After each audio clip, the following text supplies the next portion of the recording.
अस्सलाम वालेकुम students, welcome to my channel calculate. I hope आप सब खैरियत से होंगे। जी, तो आज के लेक्चर में हम एग्जांपल्स डिस्कस करेंगे और कुछ problems related to the topic arithmetic progression. ठीक है, लास्ट टाइम मैंने आप लोगों से अरिथमेटिक प्रोग्रेशन डिटेल में डिस्कस किया था कि हम इसकी nth टर्म क्या है, इसका बाकी टर्म्स का फार्मूला क्या है और अरिथमेटिक प्रोग्रेशन होता क्या है। आज हम इससे रिलेटेड कुछ क्वेश्चंस करेंगे। तो लेक्चर स्टार्ट करने से पहले सब लोगों से रिक्वेस्ट है कि अगर आप लोगों ने अभी तक मेरा चैनल सब्सक्राइब नहीं किया तो काइंडली आप लोग उसको सब्सक्राइब कर लें।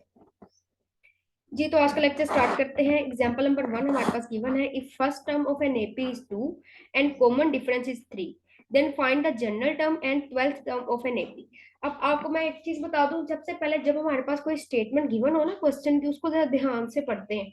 तो उसको 2-3 मरतबा रीड करें। आप लोग देखिए आपके पास गिवन डाटा क्या गिवन है। अगर आप लोगों को क्वेश्चन की स्टेटमेंट समझ आ जाए तो आधा आपका जो है ना सोल्यूशन वहीं से मिल जाता है आपको। स्टेटमेंट को आपने पहले समझ होता है कि हमारे पास प्रॉब्लम है क्या। अब आप लोग देखें जरा, इसमें हमारे पास गिवन जो है ना, गिवन डाटा ये कि फर्स्ट टर्म हमें गिवन है कि 2 है। ठीक है, ये फर्स्ट टर्म ये देखें 2 लिखी हुई। दूसरा है कॉमन डिफरेंस 3 है, यानी कि डी हमारे पास 3 है। पहली टर्म भी मिल गई है जी, डी भी मिल गई। अब उन्होंने कहा जनरल टर्म फाइंड करें। जनरल टर्म फाइंड करने का मतलब क्या है, आप मुझे ये बताएं। जनरल टर्म और nth टर्म मैंने आप लोगों को जो है ना उसका फार्मूला बताया है। आप लोग मुझे बताएं कि क्या फार्मूला होता है उसका। लास्ट टाइम मैंने आपसे डिस्कस किया था ना जनरल टर्म और nth टर्म का। ये तो जनरल टर्म यानी nth टर्म का हमारे पास फार्मूला था an is equal to a1 plus n minus 1d। अगर आपको अभी तक इसमें कोई कंफ्यूजन है तो आप लोग मेरे पिछली वीडियो देख सकते हैं। उसमें मैंने डिटेल से आपको बताया कि जनरल टर्म हमारे पास आई कैसे और टर्म्स का फार्मूला कैसे। ठीक है, एक हमने जनरल टर्म निकाली, उसका हमने फार्मूला लिख लिया। ठीक है, तो हमारे पास a1 भी गिवन है, मैंने a1 की वैल्यू डाल दी, 2 डाल दी। d की वैल्यू भी गिवन है, d हमने 3 डाल दिया। ठीक है, इसको हमने जरा सिंप्लीफाई कर लिया। 2 अब ये 3 है, 3 n के साथ मल्टीप्लाई होगा, 3 1 के साथ मल्टीप्लाई होगा, ये मिल जाएगा 3n। यहाँ से मैं जरा इसको लिख भी देती हूँ। ये देखें यहाँ से कैसे सोल्व होता है। ये बन जाएगा 2 प्लस 3n माइनस। ठीक है, तो हमारे पास क्या बन गया 2। ये देखें यहाँ से, ये देखिए वही चीज मैंने यहाँ पे लिखी हुई है कि हमारे पास क्या बन गया।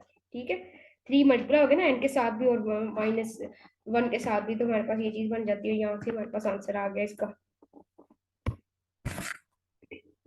ठीक है, अच्छा अब हमने nth टर्म तो फाइंड कर ली है। अब हमने क्या फाइंड करना है, A12 टर्म।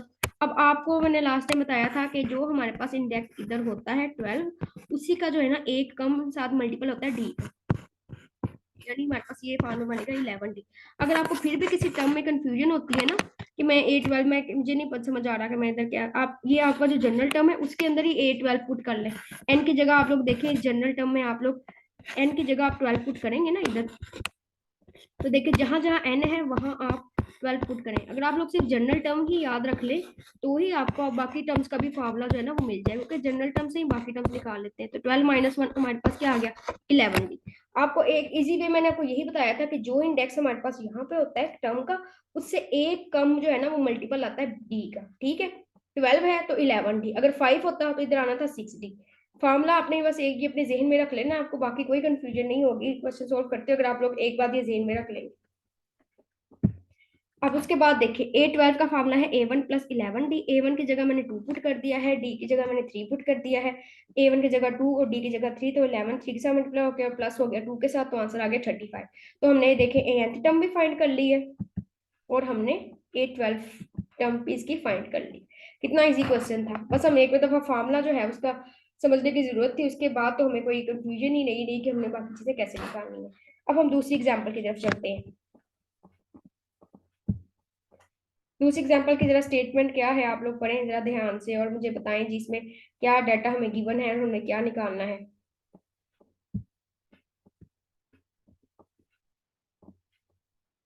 जी, तो दूसरी टर्म हमें, दूसरी जो एग्जाम्पल है वो हमें कह रही है कि हमारे पास जो फिफ्थ टर्म है वो है 5, सॉरी फर्स्ट टर्म हमारे पास है 5 और हमने फाइंड करनी है 3 कंसेक्टिव टर्म्स 23, 26 और 29, और राइट करनी है हमने फर्स्ट 4 टर्म्स। ठीक है, सॉरी एग्जाम्पल 2 हमें कह रही है कि हमारे पास जो फर्स्ट टर्म है वो 5 है और हमारे पास उसके बाद जो है वो 3 consecutive terms, and then the 3 consecutive terms are 23, 26 और 29। ठीक है, कह रहा है कि जो 3 कंसेक्टिव टर्म्स उन्होंने मैं कोई भी दी हुई है वो ये है और फर्स्ट टर्म दी हुई है। उन्होंने कहा कि फर्स्ट 4 टर्म फाइंड करें। अब आप लोगों ने ना फर्स्ट 4 टर्म फाइंड करनी है। फर्स्ट फोर टर्म आपको पता है कि आपने क्या फाइंड करना है, आपने A1 फाइंड करना है, आपने A2 फाइंड करना है, आपने A3 और A4। लेकिन A1 तो ऑलरेडी आपको गिवन है, तो इसका मतलब A1 का तो मसला नहीं है, हमें A2 फाइंड करना पड़ेगा, A3 फाइंड करना पड़ेगा और हमें A4 फाइंड करना पड़ेगा। ठीक है, हमने ये तीनों जो है ना वो करने हैं जी फाइंड। ये तीनों की वैल्यू क्या है, हमें A2 का फार्मूला भी पता है, A3 का फार्मूला भी पता है, A4 का भी फार्मूला पता है। A2 का आपको फार्मूला पता है ना कि जो इंडेक्स इधर होगा उससे एक कम हमारे पास मल्टीपल किसका आता है, D का। ठीक है, A3 का भी आपको फार्मूला पता है, A3 आ जाएगा A1 प्लस। ठीक है, A4 हमारे पास क्या आएगा, A4 हमारे पास आ जाएगा A1 प्लस। ठीक है, ये देखो फार्मूला उन्होंने उन्होंने जो है, आप इसको छोड़ दें, ये जो इन्होंने लिखा हुआ है ना, इन्होंने बस उसको उस तरह लिख दिया A1 plus D, A2 plus D, ये भी फार्मूला है लेकिन हम लोग ये वाला यूज करेंगे। इसको आप जरा ना कोस लगा देते हैं हमें। उसके बाद ये देखो, अब हमारे पास A1 तो है, हमने डी देखना है कि डी फाइंड करना है, और हमारे पास जो गिवन इन्फॉर्मेशन है, गिवन इन्फॉर्मेशन में आप लोग देखिए इन्होंने हमें 3 कंसेक्टिव टर्म्स दिए हैं। हमें पता है अगर हमारे पास कंसेक्टिव टर्म्स हैं तो हम लोग निकाल सकते हैं डिफरेंस इनका, यानी डी हम फाइंड कर सकते हैं। अब ये देखें, ये हमारे पास 3 कंसेक्टिव टर्म्स है, मैं 26 में से माइनस करती हूँ 23 तो मेरे पास डी आ जाएगा। देखिए मेरे पास 3 आ गया। अगर आप लोग 29 में से माइनस कर लें 26 तो देखिए वो भी 3, तो यानी हमने डी तो इजीली निकाल लिया, हमने डी निकाल लिया है और हमारे पास आ गया है A1। ये देखिए, ये जो है ना आपने निकाल लिया है, ये A1 निकाल लिया आपने और यहाँ से आपके पास आ गया है D। ठीक है, D की वैल्यू आपके पास क्या है जी 3 आई है और A1 की वैल्यू है जी 5। अब हम क्या करेंगे, इन फार्मूला में पुट कर लें। अब A2 जो है उसका मैंने फार्मूला यहाँ पे लिखा हुआ है, A2 is equal to A1 plus d. अब मैं जरा यहाँ पे वैल्यू डालती हूँ जरा इसकी।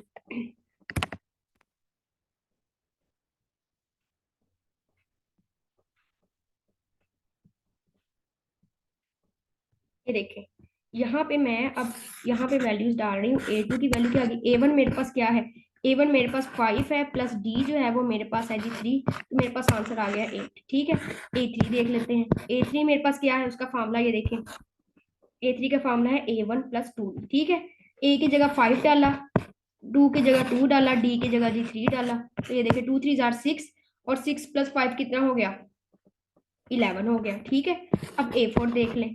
अब ये देखिए, ये मेरे पास A4 है, A1 प्लस 3। ठीक है, अब मैं यहाँ पे देखिए मैं क्या कर रही हूँ, यहाँ पे मैंने A1 की जगह 5 डाला है, 3 की जगह वैसे ही एज इट इज ये देखिए 3 लिखा हुआ है, और D की जगह उसकी वैल्यू डाल दूंगी। D की वैल्यू मेरे पास 3 है, तो मेरे पास आंसर क्या आ जाता है, 3 3 जार 9 और 5 हमारे पास प्लस हुआ, तो 9 में 5 प्लस करें तो हमारे पास आंसर क्या जाता है 40।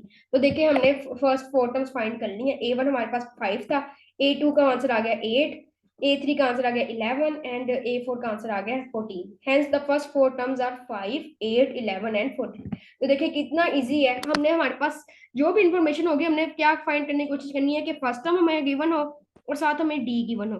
अगर डी नहीं गिवन तो उन्होंने कुछ ना कुछ आपको ऐसी इंफॉर्मेशन दी होती जिसे हम डी फाइंड कर लें, तो बाकी हम लोग टर्म इजीली फाइंड कर सकते हैं, कोई सी भी टर्म हम फाइंड कर सकते हैं अगर हमें A1 और D उन्होंने प्रोवाइड किया। यानी फर्स्ट टर्म दी हुई है, A1 से मुराद ये फर्स्ट टर्म हमें दी हुई है और D दिया हुआ है, तो हम लोग इजीली जो है बाकी टर्म्स फाइंड कर लेते हैं।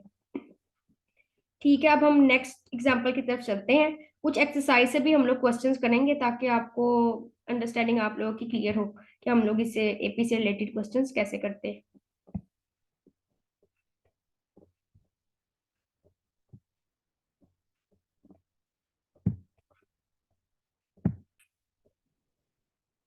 एक एग्जाम्पल हम लोग और करते हैं, एग्जाम्पल नंबर 3, उसके बाद हम लोग एक्सरसाइज के कुछ क्वेश्चन डिस्कस करेंगे। आपको एग्जाम्पल समझ आ गई तो एक्सरसाइज के क्वेश्चन भी आपसे खुद ब खुद हो जाएंगे। एग्जाम्पल नंबर 3 क्या कह रही है कि find the number of terms in AP। ये नंबर ऑफ टर्म्स हमने फाइंड करना है AP में if A1 is equal to 11 and AN उन्होंने हमें गिवन दिया है और D हमें 3 दिया है, यानी फर्स्ट टर्म भी दे दिया है, nth टर्म भी दे दिया है और D भी दे दिया है। हमने क्या करना है, नंबर ऑफ टर्म्स। अब नंबर ऑफ टर्म्स से क्या मुराद है, नंबर ऑफ टर्म्स में यानी n पूछ रहा है कि कितनी टर्म्स है हमारे पास। नंबर ऑफ टर्म्स इन एपिक यानी nth पूछ रहा है, यानी n की वैल्यू पूछ रहा है कि n कितना है, यानी कितनी की टर्म्स है हमारे पास AP में। ठीक है, तो हमारे पास A1 गिवन है, nth टर्म गिवन है, यानी nth टर्म गिवन है, फर्स्ट टर्म गिवन है और D, और हमने n फाइंड करना है। ठीक है, अब हमें क्या करेंगे, हमने फार्मूला लिखा nth टर्म का, nth टर्म का हमारे पास फार्मूला है AN is equal to A1 plus n minus 1D। AN की वैल्यू थी वो मैंने लगा दी, A1 की वैल्यू थी वो भी हमने इधर लगा दी, n minus one as it is ही रहा, d की वैल्यू लगा दी।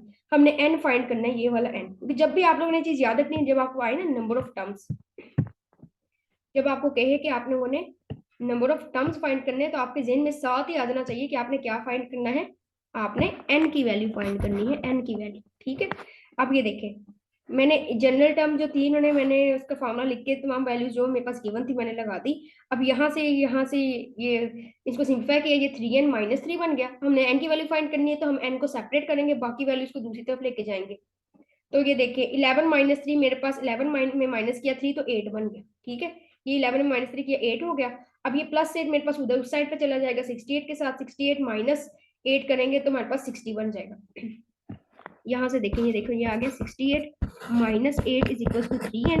तो ये चीज हमारे पास क्या बन जाती है कि 3n इज इक्वल टू 60। देखिए जो ऊपर इन्होंने लिखा हुआ है 60 आ गया। लेकिन हमने तो n की वैल्यू फाइंड करनी है, तो यहाँ पे जो 3n के साथ मल्टीप्लाई हो रहा है, उधर जाके क्या हो जाएगा, डिवाइड। हमें पता है इक्वालिटी के जब हम उस तरफ काम करते हैं तो ऑपोजिट हो जाता है ऑपरेशन, मल्टीप्लाई हो रहा हो तो उधर जाके क्या हो जाता है, डिवाइड हो जाता है। अगर ये कोई चीज प्लस हो रही हो तीस तरफ इक्वालिटी के, तो इक्वालिटी के उस तरफ जाके वो माइनस हो जाती है।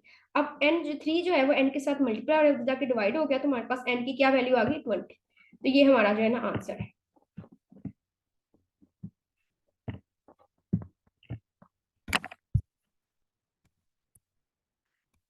आई होप सो आपको ये एग्जांपल नंबर जो 3 है ये आपको क्लियर हो गई है।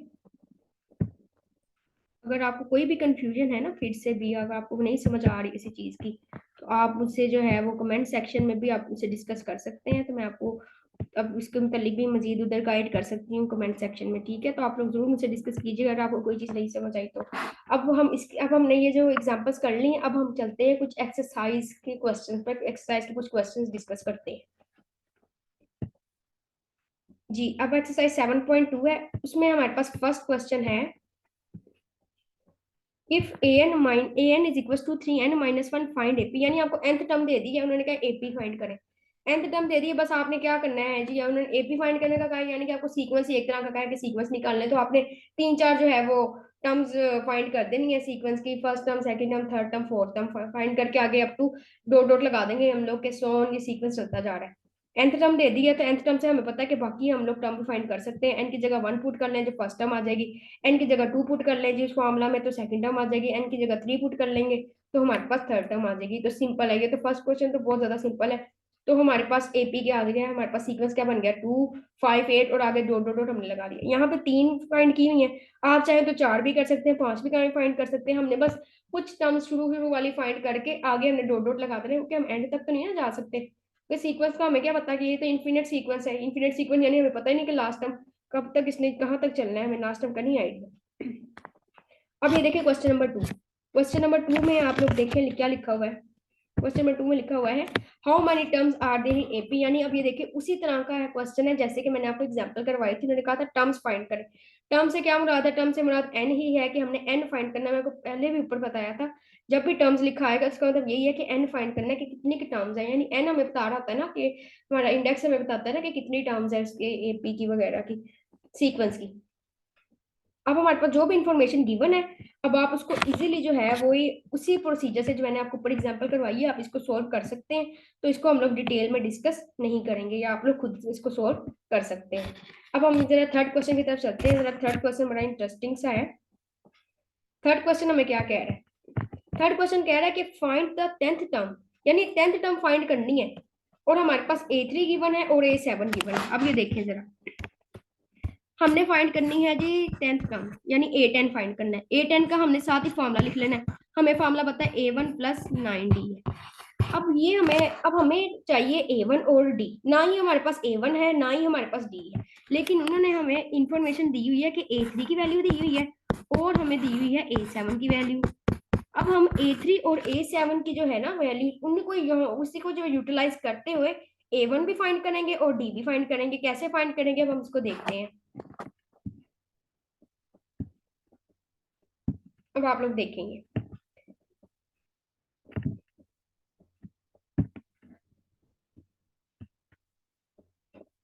अब ये देखें A3 गिवन था, मुझे पता है A3 का फार्मूला क्या है।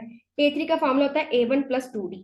A1 प्लस 2D लिखा और A3 के जहां पे इक्वल टू 8 है तो मैंने 8 लिख दिया। ठीक है, अब A7 उन्होंने हमें गिवन दिया हुआ है, A7 हमारे पास है 16। अब जो A7 है, मुझे पता है A7 का फॉर्मूला है A1 + 6D, तो मैंने 16, तो मेरे पास एक इक्वेशन ये आ गई है और दूसरी इक्वेशन मेरे पास ये आ गई, दो इक्वेशन आ गई। अब मैं इन दो इक्वेशन को साइमल्टेनियसली सॉल्व करूंगी तो मेरे पास A1 और D की वैल्यू आ जाएगी। देखिए मैंने सब्ट्रैक्ट किया इक्वेशन 1 को फ्रॉम 2 से, तो देखिए हमारे पास क्या आंसर आ जाता है। देखिए यहाँ पे लिखा हुआ है कि हमने सब्ट्रैक्ट करना है इक्वेशन 1 को 2 से, तो हमने सब्ट्रैक्ट किया है, तो देखिए ये कैंसिल आउट हो जाएगा। और यहाँ से हमारे पास, मैं पता है ना, जब जब सब्ट्रैक्ट करते हैं तो साइन चेंज हो जाते हैं, यहाँ पे प्लस माइनस आ जाएगा, यहाँ पे माइनस आ जाएगा, यहाँ पे माइनस आ जाएगा, ये कैंसिल आउट हो जाएगा। ये 4D बन गया, 16 में से -8 निकले तो 8 आ गया। तो यहाँ पे 4 मल्टीप्लाई हो रहा है डी के साथ, हमने तो डी की वैल्यू फाइंड करनी है, तो 4 8 के साथ उधर जाके डिवाइड हो जाएगा, तो हमारे पास आंसर आ गया D = 2।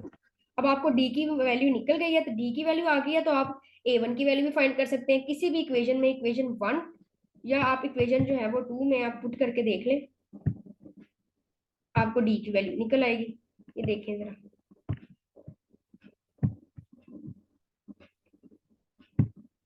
ये मैंने क्या किया है कि अब डी की वैल्यू मैं चाहती हूँ कि मैं इसमें पुट कर लूँ। अब इसमें पुट करके देखते हैं आंसर आता है A1 का कि नहीं आता। डी की वैल्यू हमारे पास क्या आई थी, डी की वैल्यू मेरे ख्याल से हमने नीचे डिस्कस की थी कि आई थी 2। हाँ जी, अब ये देखिए A1 + 2, डी की जगह मैंने 2 लगा दिया और यहाँ पे 8 है, A1 + 4 आ गया इक्वल्स टू आ गया जी 8। ठीक है, A1 की वैल्यू क्या आ जाएगी 8 - 4, तो A1 की वैल्यू हमारे पास आ गई, A1 हमारा 4 आ गया, डी हमारा 2 आ गया। अब हम A1 और D निकालने में कामयाब हो गए हैं, तो क्या अब हम लोग 10th टर्म फाइंड कर सकते हैं। अब आप लोग मुझे बताएं 10th टर्म का क्या फॉर्मूला था, A1 + 9D। अब आपने सिंपली जो है वो वैल्यूज ही तो पुट करनी है। A1 हमारे पास 4 आ गया है, D की वैल्यू भी हमने फाइंड कर ली है, which is equals to 2। तो हमारे पास क्या आंसर बन जाता है, 9 2 = 18, 18 में 4 प्लस करें तो क्या बनता है 22। तो 10th टर्म हमारे पास आंसर आ गया है 22। देखते हैं जी क्या हमारे पास यही आंसर लिखा हुआ है। ये देखें जी, उन्होंने भी देखे सारा, उन्होंने वैसे ही सोल्व किया जैसे मैंने आपको बताया था। ए 10th टर्म में A1 और D हमने फाइंड कर लिया, उसमें वैल्यूज पुट कर दी हैं, तो देखिए ए 10th टर्म आ गई। तो इस तरह आपके पास कोई भी टर्म गिवन हो, गिवन डाटा जो भी आपके पास होता है, उसको यूटिलाइज करते हुए क्वेश्चन को सोल्व करना होता है। उसी के अंदर सब कुछ जो है ना वो हिंट छुपा होता है कि हम लोग कैसे निकालेंगे। तो हमने देखे इजीली जो है वो इस क्वेश्चन को सोल्व कर लिया है। हमारे पास सिर्फ ए 3rd टर्म गिवन थी और ए 7th, यानी 7th टर्म गिवन थी और 3rd टर्म गिवन थी, उससे हमने 10th टर्म फाइंड कर ली। इसी तरह इसी से रिलेटेड आप लोग बाकी क्वेश्चंस भी कर सकते हैं, जैसे कि क्वेश्चन नंबर 4 है, उसमें मैं कहा है कि 5th टर्म गिवन है और 18th टर्म गिवन है, फाइंड करें 14th टर्म। अब हमने वही काम करना है, 5th टर्म और 18th टर्म से हमने A1 और D फाइंड करना है, और 14th टर्म का फॉर्मूला हमें पता है कि 14th टर्म का फॉर्मूला क्या होगा, A14 = A1 + 13। ये फॉर्मूला है ना। A1 और D आप लोगों ने फाइंड कर लेना है, ये जो हमारे पास गिवन डाटा है उससे, जिस तरह हमने ऊपर क्वेश्चन सोल्व किए, और उससे आपको जो है ना A14 जो है ना इजीली आप लोग फाइंड कर सकेंगे। क्वेश्चन नंबर 5 भी उसी तरह का है, find 20th term of AP if 6th term is 2 and 30th term is 9। तो ये भी बहुत इजी है, ये भी आप उसी तरीके से कर लेंगे। ठीक है, आई थिंक सो के आप AP के जो है वो आपको क्वेश्चन क्लियर हो गए हैं कि हमने सीक्वेंस AP के, अब आपको इन सीक्वेंस के जो है ना वो रिलेटेड क्वेश्चन आप इजीली सोल्व कर सकते हैं, इनसे रिलेटेड प्रॉब्लम्स। आपको बस nth टर्म के फॉर्मूला समझना था और बाकी टर्म्स का आपने एक तरह से पैटर्न समझना था कि किस पैटर्न से लिखी हुई है, तो हमने वो चीज याद कर लेनी है, इसका फॉर्मूला, और उससे रिलेटेड जितने भी क्वेश्चन है गिवन डाटा को यूटिलाइज करते हुए बाकी हमने इजीली सोल्व कर लेने। अब क्वेश्चन नंबर 7 भी देख लेते हैं। क्वेश्चन नंबर 7 में हमें सीक्वेंस गिवन दिया हुआ है और कहा हुआ है कि 8th टर्म फाइंड करें। अब आपको पता है ये सीक्वेंस है, तो ये 1 हमारे पास इसकी फर्स्ट टर्म होगी। अब फर्स्ट टर्म हमें गिवन है, A8 का फॉर्मूला क्या होता है, A8 का फॉर्मूला होता है A1 + 7D, यानी हमें A1 चाहिए था, यानी फर्स्ट टर्म की वैल्यू चाहिए थी, और हमें D चाहिए था। तो A1 तो हमारे पास है, आ गया जी, A1 = 1 आ गया। अब हम D कैसे निकालें, D हमें निकालना आता है कि कंसेक्टिव टर्म्स का डिफरेंस ही होता है ना। अब 2 - x में से मैं कर लेती हूँ -1, तो देखिए जी मेरे पास आंसर क्या आ गया जी 1 - x, तो ये मेरे पास आ गई D की वैल्यू, D की वैल्यू आ गई 1 - x, और A1 1 आ गया। तो A8 में देखिए जी पुट कर लेंगे, ये देखिए A1 की जगह 1 पुट कर लिया, D की जगह 1 - x पुट कर लिया है, और इसको सोल्व किया तो A8 तक का हमारे पास आंसर आ गया। तो कितना है, सिंपल है, बस हमें A1 और D का ही हमें वो हर जगह ही जरूरत पड़ती है, वो हम लोग इजीली फाइंड कर लें तो हम लोग कोई भी टर्म फाइंड कर सकते हैं इजीली, जो है वो हम लोग बाकी काम भी कर सकते हैं। जिस दिन अगर हमें नंबर ऑफ टर्म्स फाइंड करनी हो तो उसमें हमने n फाइंड करना होता है। तो इसकी आप प्रैक्टिस करें, प्रैक्टिस करेंगे तो आपको जो है ना इसमें क्वेश्चन में कोई भी प्रॉब्लम नहीं होगी, कोई भी ये कंसेप्ट बिल्कुल भी मुश्किल नहीं है, बहुत आसान है। बस इसकी आपको प्रैक्टिस की जरूरत है। ठीक है, तो आज के लिए इतना ही काफी है। तो नेक्स्ट अब हम डिस्कस करेंगे एएम को, अरिथमेटिक मीन को नेक्स्ट लेक्चर में, और इससे रिलेटेड भी हम कुछ एग्जांपल्स करेंगे। तो आप लोगों ने लाजमी अगला लेक्चर भी जरूर देखना है। तो आज का लेक्चर आपको पसंद आया है तो आप लोगों ने इस वीडियो को लाइक करना है। अगर आपको कोई भी कमेंट्स है तो आप कमेंट सेक्शन में मुझे बता सकते हैं। और फिर आज के लिए इतना ही काफी। अल्लाह हाफिज।